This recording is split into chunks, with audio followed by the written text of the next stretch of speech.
The moment we launched the game, everything felt wrong. Not just eerie, not just unsettling wrong. The title screen was quiet, too quiet.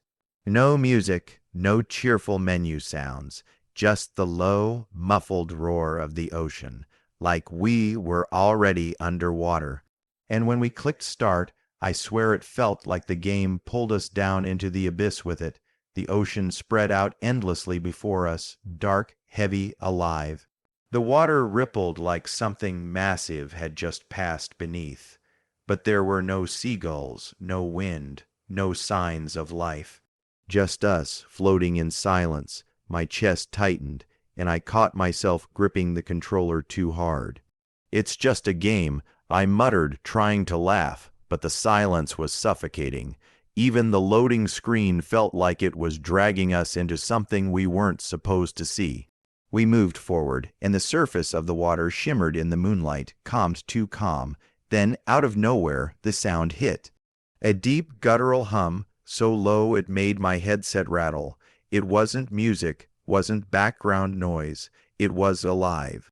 Like the groaning of something ancient, something buried deep beneath the waves. My friend immediately went, "Nope, nope, I don't like that." And honestly, same, but curiosity is a killer, right? We laughed nervously, trying to brush it off, but none of us could look away from the screen. The water shifted again, and for just a split second, a shadow flickered across the waves, bigger than any ship. Bigger than any landmass, a shape so massive my stomach dropped. I froze, nobody spoke. You know those moments in horror games where you know something's coming, but the game just lets you sit in silence. Yeah, it was that. We pushed forward. The water grew darker, almost black, the surface reflecting less and less light. Our characters paddled forward, slow, clumsy, like we were trespassing where we didn't belong. Then the game gave us our first jump scare, not with sound, but with silence. Everything just cut out. No waves, no hum, no movement. Just pitch, black water, and the faint echo of our own breathing through the mic. And then, boom, the entire ocean floor rumbled. I felt it in my chest more than I heard it. Something had moved. Something so big it shook the world inside the game. We all shouted at once, half terrified, half laughing to cover it up. "Okay, no. No way that's real," I said. But deep down, I wasn't so sure. That's when the water swelled, a single giant wave rolling past like something just shifted beneath us. And as the foam cleared, the message appeared at the top of the screen. "Warning, do not go deeper." We stared at it. A warning screen in a horror game. Do not go deeper. Of course we went deeper, because gamers are idiots and because curiosity. Yeah, it kills every time, but this was different. And what we found when we ignored that warning. That's where everything changed. The moment we ignored that warning and dove deeper, the game's atmosphere shifted completely. The water didn't just get darker, it swallowed us. 1 minute we could see faint moonlight shimmering on the surface, and the next, pitch black, like we had fallen into an endless void. Our tiny flashlight barely pierced the darkness. The beam was weak, shaking slightly as if the game wanted us to feel vulnerable. I leaned closer to the screen, straining my eyes, and that's when the sound returned. Not the normal splash of waves or the echo of currents. No, this was a low, guttural groan that made my chest rattle. It echoed like it came from everywhere at once, bouncing through the ocean trench. "Bro, that's not the environment. That's something alive," my friend whispered through the mic. I laughed nervously, but my palms were already slick on the controller. He was right. Every instinct in my body was telling me to stop. But this wasn't the type of game you back out of. Curiosity had us locked in. Then, movement. At first, I thought it was just distortion, like the screen glitching. But no, a massive scaled surface brushed past us. I couldn't even process what I was looking at because it was too big to fit on the screen. My entire HUD filled with shifting textures of ridged, ancient skin. My stomach dropped. This wasn't a fish or a shark or even a whale. This was something on a scale my brain couldn't handle. We all screamed at once. "Did you see that?" one of my friends yelled. I was laughing, but it was the kind of laugh you do when you're terrified. Nope, that was way too big. No way this game actually did that. But the game didn't care about our panic. The ocean went quiet again, dead quiet. Seconds felt like hours as we hovered there, frozen, afraid to move. My heart was pounding so hard I could hear it in my headset. And just when I thought maybe we imagined it, the eye opened. I'll never forget that moment. One glowing, blood-red eye, the size of a house, flickered into existence in the darkness. It didn't blink, it didn't twitch, it just stared straight at us, straight through us. I swear it felt like the creature could see me, not just my character. The hair on my arms stood up instantly. I whispered, "Guys, I think it's looking at us." No one spoke. For 5 whole seconds, none of us breathed. It was like being in the room with a predator, knowing if you moved, it would strike. I tried to swim away. Bad idea. The moment we moved, the water shifted. The current dragged us backward, like invisible hands pulling us deeper. The game wasn't going to let us leave. That's when I saw it. Bones, enormous rib-like structures rising out of the seabed, stretching on forever. Our little flashlight traced across them, and I realized these weren't random rocks. They were the remains of something else. Something that died down here, and then it hit me. If this thing left bones this big, what were we actually standing in? A graveyard or a warning? I whispered, almost without thinking. What if this isn't even the full thing? And right as those words left my mouth, the ocean floor rumbled again. But this time it wasn't distant, it wasn't subtle, it was violent. The camera shook, the screen distorted, and the sound, oh God, the sound, was like the groaning of the earth itself splitting open. We screamed, clutching our controllers, swearing at the game, and just as the rumble reached its peak, the lights cut out. Total darkness. We didn't move, we didn't breathe, we didn't blink. And what happened next? That's where everything went horribly wrong. Darkness, absolute, suffocating darkness, the kind that makes you question if your screen turned off, or if the game just wanted you to feel blind. For a full 10 seconds, we sat there frozen, staring at the black void. No sound, no movement, just the faint buzz of my headset and the pounding of my heart in my ears. Then the sound came back, not the groan this time, something worse, breathing, slow, heavy, impossible breathing. Like lungs the size of mountains, inhaling the entire ocean around us, I whispered, "That's not ambient, that's right here." My voice cracked, and my friends started laughing nervously. But it wasn't the fun kind of laugh. It was the kind you do when you're seconds away from losing it. Suddenly, the flashlight flickered on for just a split second, and what it showed made all of us scream. An eye, one single, enormous, glowing red eye filling the entire screen. It wasn't far away. It wasn't watching from the distance like before. It was inches from us.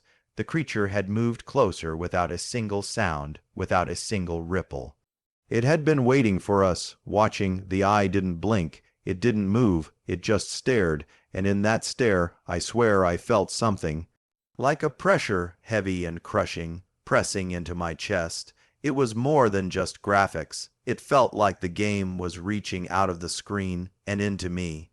I said almost instinctively, "It's looking straight at me, not the character, me." And my friend immediately went, "Stop saying that, bro, stop." But the game wasn't done. The currents started shifting again. We tried to swim upward, but the water pulled us back, dragging us deeper and deeper. My controller vibrated violently, and the sound of cracking echoed all around us, like bones snapping in the distance. And then we saw them, huge skeletal remains rising from the ocean floor, ribcage the size of skyscrapers. A skull so massive our entire submarine could fit inside its jaws. These weren't random set pieces. They were fossils, proof that something this massive had existed before, something that had died down here. And if creatures this big could die, what in the world killed them? I froze. The realization hit me like a punch to the gut. What if we weren't just in the presence of one monster? What if SCP-169 wasn't alone?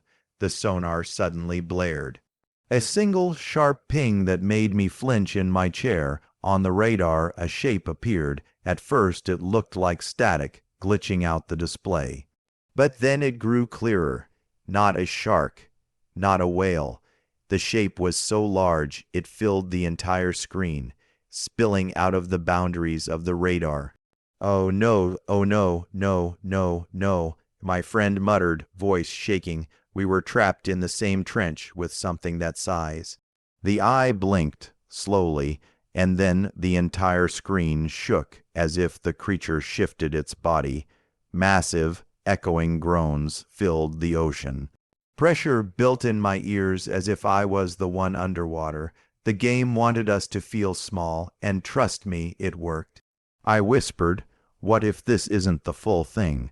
What if this is just the head?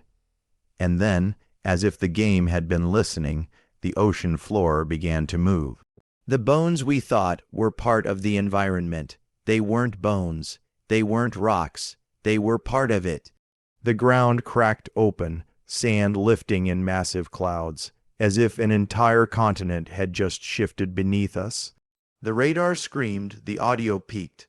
My heart felt like it was going to explode out of my chest, and then the lights cut out. Again, total silence. One of my friends whispered, "What just happened?" But deep down, I knew the answer. We weren't exploring anymore. We weren't even surviving. We were already inside the Leviathan's domain. And what happened when the lights came back on? That's where everything spiraled out of control. When the lights finally flickered back on, the screen didn't show water anymore. It showed movement, not fast, not sudden, slow, impossibly slow, like an entire world was shifting beneath us. At first, I thought it was just the environment glitching, maybe the ocean floor rendering in late, but then I realized no. That wasn't the floor, that was skin. Our tiny sub floated above ridges and scars that stretched out endlessly in every direction. The surface wasn't stone, wasn't sand, it was flesh, and it was alive. One of my friends whispered, "No, no way, that's not terrain. Tell me that's not terrain." But it was. We weren't hovering above the ocean floor. We were standing on SCP-169 itself. The game zoomed out slightly, and for the first time we caught a glimpse of scale. A sliver, a fraction. Our characters looked like pixels compared to the ridges of its body, and suddenly a horrifying thought hit all of us at once. We hadn't been exploring the ocean. We'd been exploring its back. That's when the sonar blared again. A warning screen flashed across the HUD. Unstable seismic activity detected. The camera shook violently. Massive cracks split open across the seabed. Bubbles roared upward like entire cities of air being released. And then the map shifted, the view zoomed out way out, and we realized something that made my blood run cold. This thing wasn't a monster. It was the ocean itself. We saw its outline, faint and distorted through the waves. Its body stretched for miles, curling across the seafloor like an endless continent. My stomach dropped. This wasn't a boss fight. This wasn't even survivable. This was SCP-169, the Leviathan. We screamed over comms, panicking, trying to swim upward. Spamming buttons like that would actually help. But every direction looked the same. Endless water, endless darkness, and now endless monster. The audio design made it worse. Every move of the creature sounded like tectonic plates grinding together. A low, bone-deep rumble that made my headset vibrate and my chest ache. It didn't even feel like sound anymore. It felt like the world ending, and then the screen flashed white. When it cleared, we weren't where we started. The game had moved us, teleported us. One second we were over ridges of flesh, the next we were trapped in a trench, surrounded by walls of bone and coral. Our lights flickered, the submarine creaked, groaning like it was being crushed by the pressure. We didn't know where we were, or worse, if we were still on the surface of the creature or inside it. "Guys, this is impossible," I muttered. "There's no way this is just a game map. This thing's bigger than the ocean itself." My friend whispered back, "Then where does it end?" But the game didn't let us answer. The sonar pinged again. Another shape appeared on the radar, not small, not medium, massive, bigger than before. At first I thought it was the Leviathan again, but then I realized no. This was something else, something moving alongside it. The radar glitched, the submarine lights went out.